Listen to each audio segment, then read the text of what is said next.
Professor ಅಲ್ಲ, ಬಹಳ ದೊಡ್ಡ ವಿದ್ಯಾವಂತ ಅಲ್ಲ, ಬುದ್ಧಿವಂತೂ ಅಲ್ಲ, ಅನುಭವದ ಪಾಠ. ಮನುಷ್ಯ ಎಳುವುದಲ್ಲೇ ಎಳುವುದಕ್ಕೆ ಬೇಕಪ್ಪ ಅಂತ. ಹಾಗೆ ಬೇಕಾದಷ್ಟು ಕಡೆ ಎಳೆದಿದ್ದೀನಿ, ಅಲ್ಲೇ ಹೇಳುವಲ್ಲ, ಬೇರೆ ಕಡೆ ಹೇಳುತ್ತಿದ್ದೀನಿ. ಈಗ ಬರ್ಬೇಕಾದ್ರೆ ನೀವು ಮೆಟ್ಲು ಹೇಳುತ್ತೆ ದೊಡ್ಡದಾಗಿತ್ತು ಅಂತ. ಈಗ ಹೋಗ್ಬೇಕಾದ್ರೆ ಹುಷಾರಾಗಿ ಹೋಗ್ತೀನಿ. ಅಷ್ಟು ಮಟ್ಟಿಗಿಂತ ಸಾಕು ನಾವೆಲ್ಲರೂ ಕೂಡ. ಎಳುವುದು ಗ್ಯಾರಂಟಿ ಮನುಷ್ಯರು, ಆದ್ರೆ ಎಳುವುದಲ್ಲೇ ಎಳುವುದವರಿಗೆ ಬೇಕು. ಅಷ್ಟು ಮಟ್ಟಿನ ಜ್ಞಾನವನ್ನು ಸಂಪಾದನೆ ಮಾಡಿಕೊಂಡ್ರು ನಾನು ಬಂದಿದ್ದೀನಿ. ಇಲ್ಲಿ ವಿದ್ಯಾರ್ಥಿಗಳು ನಾನೇ ಓದ್ತಾ ಇದ್ದಾರೆ, ಕಾನ್ಸ್ಟಿಟ್ಯೂಷನ್ ಬಗ್ಗೆ ಬಹುತೇಕ ಈಗಾಗಲೇ ತಿಳ್ಕೊಂಡು ಹೋಗ್ತೀರಾ. ಅದ್ರ ಜೊತೆಯಲ್ಲಿ ಇಲ್ಲಿ ತಜ್ಞರು, ವಿಶೇಷ ತಜ್ಞರು, ಉಪಾಧ್ಯಾಯರು, ಜನಪ್ರಿಯ ಅವರು ಎಲ್ಲರೂ. ಈ ವಾತಾವರಣವೇ ಒಂದು ಸಮಸ್ಯೆ. ಇಲ್ಲಿ ಮಾತಾಡ್ಬೇಕಾದ್ರೆ ಮೈಯೆಲ್ಲ ಕಣ್ಣಿಟ್ಕೊಂಡು ನಾನು ಮಾತಾಡ್ಬೇಕಾಗ್ತದೆ, ಅನುಭವದ ಮೇಲೆ. ಯಾಕೆ ಅಂತ ಕೊನೆಯಲ್ಲಿ ಹೇಳ್ತೀನಿ, ನನ್ನ LLB ಕೋರ್ಸು ಹೆಂಗೆ ಅಂತ ಮುಂಚೆ ಹೇಳ್ಬಿಟ್ರೆ ಬಹಳ ಬೇಜಾರಾಗತ್ತೆ. ನನ್ನ ಪಾಠ ಕೇಳ್ತಿರೋ ಇಲ್ವೋ. ನಾವು BSc 3rd ಕ್ಲಾಸ್ನಲ್ಲಿ ಪಾಸ್ ಆಗಿದ್ದು, SSLC 35%, ಆಮೇಲೆ PUC 36%, BSc 2 ಸತಿ ಕಟ್ಟಿದ ಮೇಲೆ 38%.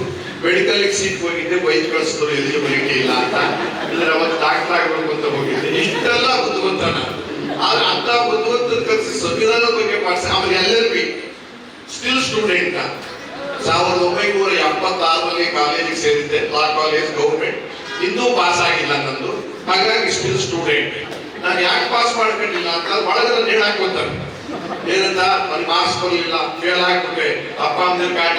ನಾವು ಏನಿಲ್ಲ, ಹೋಗಿ ಬರ್ತಿದ್ರು ಫೇಲ್ ಆಗ್ತಿದ್ರೆ, ಹೋಗಿದ್ರು ಫೇಲ್ ಆಗ್ತಿದೆ, ಅಷ್ಟೇ ಸತ್ಯ ಇತ್ತು. ಎಲ್ಲೂ ಸಿಕ್ಕಿಲ್ಲ ಅಂತ ಅಲ್ಲಿ ಹೋಗಿದ್ದೆ ಓದೋದಕ್ಕೆ, law college, government law college. Fees ಸಿಕ್ಕಾಬಿಟ್ಟೆ ಕಡಿಮೆ ಇತ್ತು, ಇಷ್ಟೂ ಇರಲಿಲ್ಲ. ಅಲ್ಲಿ ಹೋದಾಗ 3 ವರ್ಷ ಓದಿದ್ದೀನಿ. 3 ವರ್ಷದಲ್ಲಿ 18 ಸಬ್ಜೆಕ್ಟ್ ಅಲ್ಲಿ 2 ಪಾಸ್ ಆಗಿದೆ. Law of torts and law of Hindu law. ಇವತ್ತು ಇಟ್ಕೊಂಡಿದ್ದೀನಿ, ಓದಕ್ಕಲ್ಲ, ಅಲ್ಲಿ ಎಲ್ಲಾದ್ರೂ ಓದ. ಯಾಕಂದ್ರೆ ಅಪ್ಪನ ಒಂದು ಅರ್ಥವೇ ಆಗಿಲ್ಲ ಇದುವರೆಗೂ ನನಗೆ. ಅದು ಇಂಗ್ಲಿಷ್ ಬೇರೆ, ಕಠಿಣವಾದ ಇಂಗ್ಲಿಷ್ ಅವ್ರು ಓದಿರ್ಬೇಕು. ಯಾಕೆ ಮಾತಾಡ್ತಂತ ನಾವು ಯಾವುದು ಮುಖ್ಯ ಆಗಲ್ಲ. ಜೀವನದ ಅನುಭವವನ್ನ ಯಾವುದಕ್ಕೆ ಬೇಕಾದ್ರೂ ಓದಿಸ್ಕೋಬಹುದು. ಒಂದು ದೇಶ ಅಂದಾಗ ಅದು ದೇಶ ಅಂದ್ರೆ ಮನುಷ್ಯರು ಅಂತಾರೆ ಅರ್ಥ. ಬರೀ ಇದು ನೆಲ ಗಿಡ ಇದು ಸತ್ತೋಗಿರ್ತಕ್ಕಂಥದ್ದು ಕೇಳೋದು. ದೇಶ ಅಂತಂದ್ರೆ ಜೀವಂತವಾಗಿರ್ತಕ್ಕಂಥ ಜಲಚರ ಪ್ರಾಣಿಗಳಿರ್ಬೋದು, ಮೂಕ ಪ್ರಾಣಿಗಳಿರ್ಬೋದು, ಪ್ರಾಣಿಗಳಿರ್ಬೋದು, ಅದನ್ನೆಲ್ಲ ಸೇರಿಸಿ ದೇಶ. ಆ ದೇಶಕ್ಕೆ ಒಂದು ರಕ್ಷಣೆ ಬೇಕಲ್ಲ, ಆ ರಕ್ಷಣೆ ಪ್ರತಿಯೊಂದು ದೇಶದಲ್ಲೂ ಕೂಡ ಸಂವಿಧಾನ ಅಂತ ಇರ್ತಕ್ಕಂಥ